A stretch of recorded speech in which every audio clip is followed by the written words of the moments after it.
They executed multi-million-dollar operations. That's how we need to start looking at this.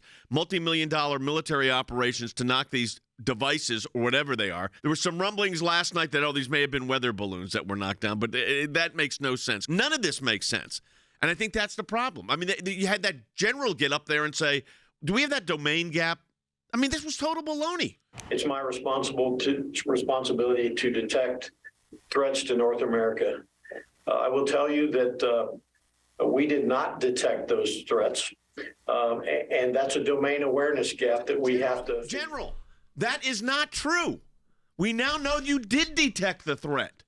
That's the problem. You did detect it, and you let it fly over the entire United States and did nothing. And then you got a White House that cannot communicate, but they're very good at communicating. We're going after the lawyers in the Trump investigation. That they're very good at communicating. That they said they're going to do through their special counsel. Yep, they did. Disinformation, remember they're going to have a disinformation czar? Physician, heal thyself. Because here's the problem.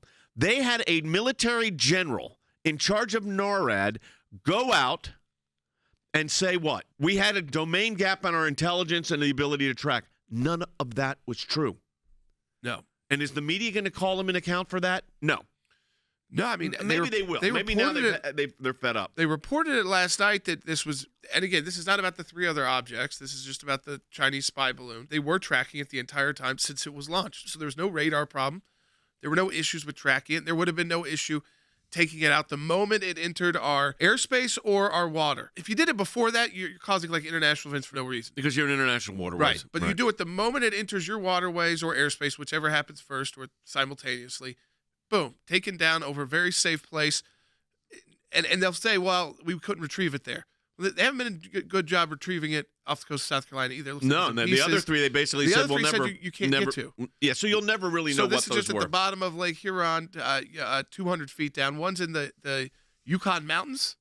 Yeah. I mean, and others, I think it's 40 degrees below zero where the other one is. Yep. The FOIAs that you guys put out there, won't they give some information, or are they just not putting information down for us? So I have thought through that. It's a good question. So we to find out what your government's doing, your American Center for Law and Justice frequently files Freedom of Information Act requests, and we've got a dozen cases in litigation right now, and we get all kinds of data.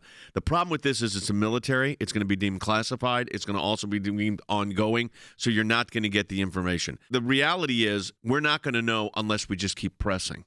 Congress does have oversight authority, though, and that's where this comes in. And we work, our Legislative Affairs Office and our ACLJ Action, we work with Congress on these issues. So you're not going to get this through a FOIA. So we're not going to be able to use Article 3, that's the courts. We're going to use Article 1, the Congress, the legislative branch of government. And that's how we're going to deal with this. And we're on top of that. It's just a different approach. You've got to get members of Congress, and they're already on it. They're getting briefings. But they're coming out and saying what they're finding in these briefings. You know what they're finding in these briefings? Nothing. Zero. Nothing that the American people should know. Nothing classified. My goodness, the Minister of Defense won't take the calls of the Secretary of Defense. It's a pretty sad state of affairs.